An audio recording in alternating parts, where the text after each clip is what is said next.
In 1877, the richest man in America died, leaving behind a fortune so vast it was 2% of the entire U.S. economy. At death, he was worth $105 million, which is more than the entire U.S. Treasury. By share of GDP in today's economy, he'd be worth around $300 billion to $400 billion in today's dollars, which makes him richer than Elon Musk, Jeff Bezos, or any current billionaire in terms of control over the economy of his time. His name? Cornelius Vanderbilt. But how did a poor ferry boy with a $100 loan build an empire that dominated railroads, crushed rivals, and inspired tycoons like Rockefeller? And why did his heirs lose it all within 3 generations? This is the true story of America's first business titan. A man who started with nothing and built everything, only to watch it crumble after his death.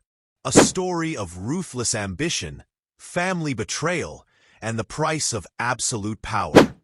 If you love business stories or incredible legends who shaped history, make sure to subscribe and hit that notification bell. You're about to witness one of the most incredible rags to riches stories ever told. The year is 1810. A 16-year-old boy stands before his mother in their cramped Staten Island home, holding $100, every penny he's managed to save. Cornelius Vanderbilt approaches his mother with a bold request. He needs her to lend him another $100 so he can buy his own boat and start a ferry service. His mother, Phoebe, stares at her son. The Vanderbilts are dirt poor. 9 children crammed into a tiny house. His father scratches out a living with a small ferry service that barely feeds the family. She worries about the risk, about what will happen if he fails. But Cornelius's jaw sets like stone. Failure isn't an option he's willing to consider. This moment, this leap of faith by a poor mother believing in her ambitious son, will change American history forever. With that $200, Cornelius buys a small sailboat and starts his own ferry service between Staten Island and Manhattan. While his competitors rest, he works. While they sleep, he repairs his boat by lantern light. But young Cornelius quickly learns a harsh truth. In business, success makes enemies. Thomas Gibbons owns the largest ferry operation in New York Harbor. He's been watching this teenager steal his customers for months. One foggy morning, Gibbons's thugs corner 17-year-old Cornelius at the dock. The message is clear: find a different line of work. But Cornelius doesn't back down.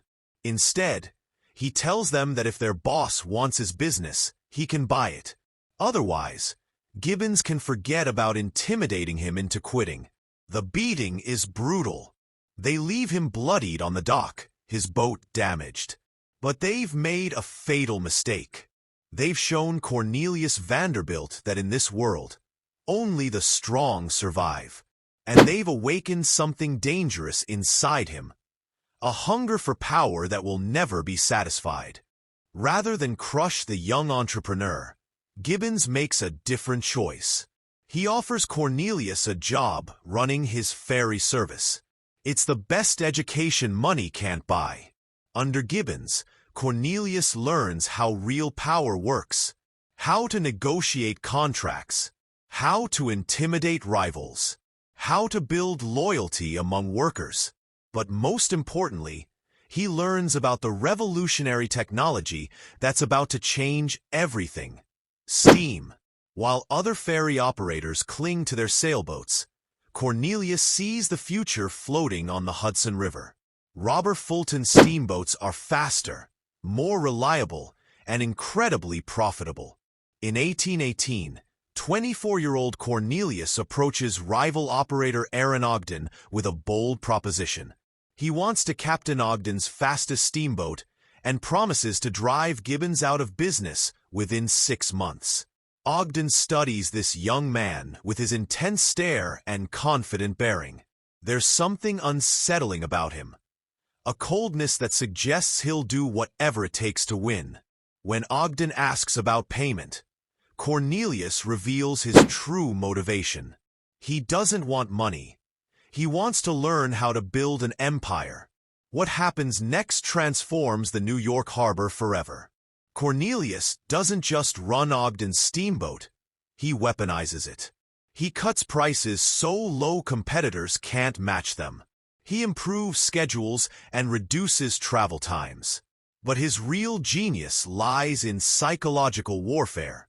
When rival captains try to race him, Cornelius doesn't just win. He humiliates them.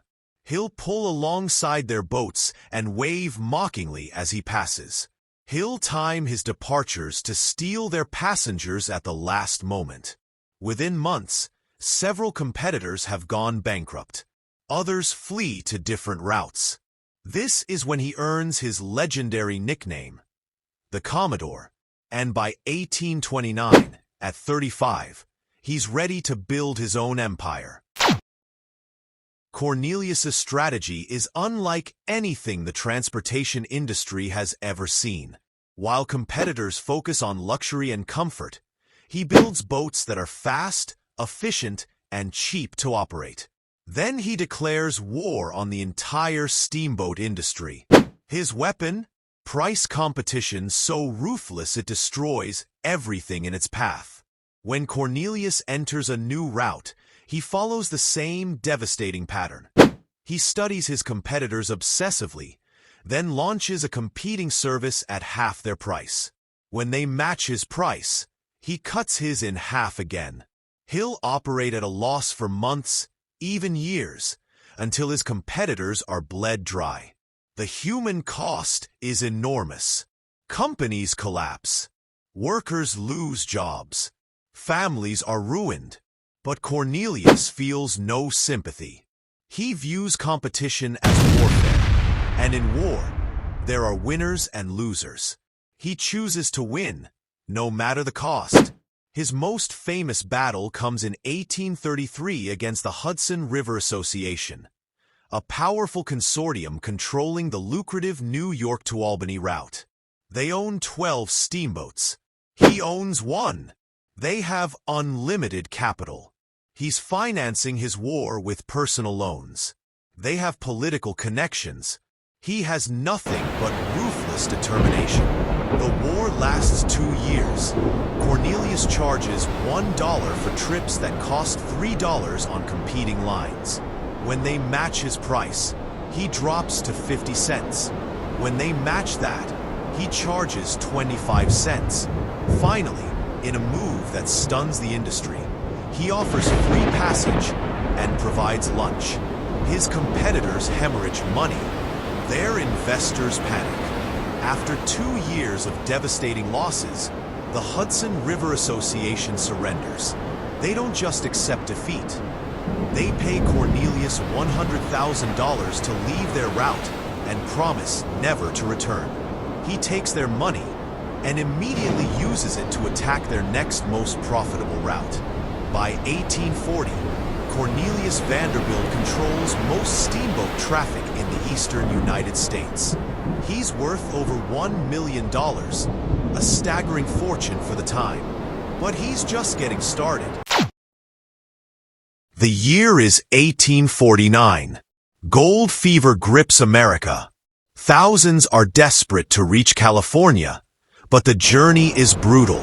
They can travel overland, months across hostile territory, or sail around South America, equally dangerous and time-consuming. Cornelius sees a third option, Nicaragua. He envisions a shortcut through Central America. Travelers sail from New York to Nicaragua's Atlantic coast, cross by river and lake, then sail to California from the Pacific side. Total journey, 3 weeks instead of months. There's one problem. No infrastructure exists in Nicaragua. That doesn't stop him.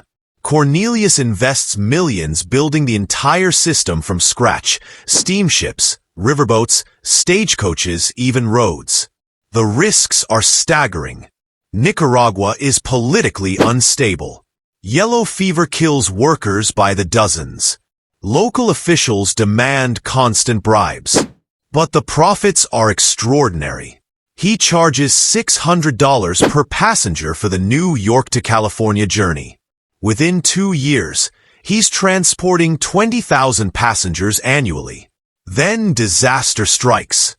In 1855, American adventurer William Walker invades Nicaragua with a private army, seizes control, and declares himself president. His first act? Revoke Cornelius's transportation concession and grant it to his allies. Most businessmen would accept the loss and move on. Cornelius Vanderbilt is not most businessmen. What happens next is unprecedented. A private American citizen wages war against a foreign government. Walker hasn't just cost Cornelius money. He's humiliated the Commodore in front of the world. Ships, buildings, equipment, contracts, all seized. The financial loss runs into millions. But the personal insult cuts deeper. Cornelius writes a letter to Walker that becomes legendary. In it, he makes clear that Walker has made a grave mistake in trying to cheat him. He won't bother with lawsuits. The law is too slow. Instead, he promises to ruin Walker completely. He keeps his promise. Cornelius launches a coordinated campaign to destroy Walker's regime. He bribes Costa Rican officials to declare war on Nicaragua. He supplies weapons to Walker's enemies. He cuts off supply lines between Nicaragua and the United States. Most devastatingly, he provides intelligence and logistical support to Walker's opponents, helping plan military campaigns against the dictator. The war lasts 2 years. When it's over, Walker is dead, executed by firing squad in Honduras. His government has collapsed. Cornelius reclaims his Nicaraguan properties, but more importantly, he sent a message to the world. Don't cross Cornelius Vanderbilt. The war nearly bankrupts him. But he doesn't care. Some things matter more than money, like respect. Like fear. Like making sure everyone knows what happens to people who think they can cheat the Commodore. By 1860, 66-year-old Cornelius is worth $11 million. He could retire as one of America's richest men. Instead, he makes the boldest move of his career. He sells his entire steamboat empire and invests everything in railroads. His friends think he's lost his mind. They warn him that he's too old to start over in a new industry. Railroads are complicated and dangerous, they argue. He should stick with what he knows. But Cornelius sees what they don't. Steamboats are the past. Railroads are the future. The Civil War proves him right. While steamboat traffic declines, railroad demand explodes. The Union Army needs to move troops and supplies quickly across vast distances. Only railroads can handle the volume. His first target is the New York and Harlem Railroad, a struggling line connecting Manhattan to Westchester County. The company is nearly bankrupt. It stopped trading for pennies. But Cornelius sees gold. The railroad owns valuable Manhattan real estate and, more importantly, the legal right to enter New York City by rail. He begins buying stock quietly through intermediaries. When he's accumulated enough shares, he strikes. In brilliant maneuvers, he gains control, fires existing management, and modernizes everything. New equipment, improved schedules, ruthless cost-cutting. Results are immediate. Traffic increases. Revenues soar. Stock prices recover. But this is just the beginning. Cornelius's next target, the Hudson River Railroad connecting New York to Albany. Combined with the Harlem Line, it would give him a stranglehold on rail access to Manhattan. The Hudson River owners know what's coming. They've watched him destroy steamboat companies for decades. They try to resist, forming alliances, lobbying politicians, spreading rumors about his age and health. They're making the same mistake his steamboat competitors made, underestimating him. Cornelius launches his assault in 1863, but this time his weapons aren't just financial, they're political. He bribes legislators, secures exclusive shipping contracts, and uses his Harlem Railroad to create artificial bottlenecks forcing freight onto his lines. The war lasts 3 years. When it's over, he owns both railroads and controls rail access to America's most important city. But he's not finished. His ultimate target, the New York Central Railroad, the crown jewel connecting New York to Chicago and the entire Midwest. The New York Central is different. It's not struggling.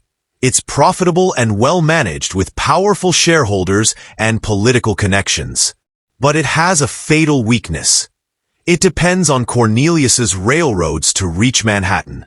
In January 1867, Cornelius plays his masterstroke.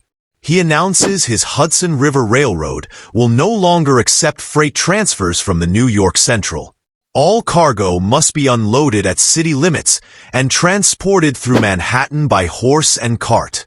Chaos erupts. Freight that moved seamlessly from Chicago to New York now faces expensive delays. Shipping costs skyrocket. Delivery times double. The New York Central's customers are furious. The stock price plummets. Cornelius watches calmly as his enemies panic. When they approach for negotiations, he presents an ultimatum. Sell him control at his price, or watch him destroy the company slowly. They have no choice. In December 1867, Cornelius Vanderbilt becomes president of the New York Central Railroad. At 73, he controls a railroad empire stretching from New York to Chicago. He's worth over $40 million, more than the entire federal budget. But his greatest victory comes with an unexpected cost. It's destroying his family. Success has cost Cornelius something irreplaceable: his family relationships. Years focused on building his empire have left him cold, distant, and transactional with his children.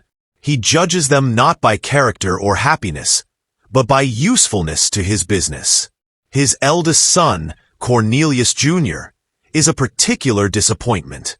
Intelligent and charming, but with no interest in business, preferring gambling and socializing to managing railroads. The father sees this as betrayal. He makes it clear that he built this empire for his family, and he's frustrated that his son seems too weak to inherit it.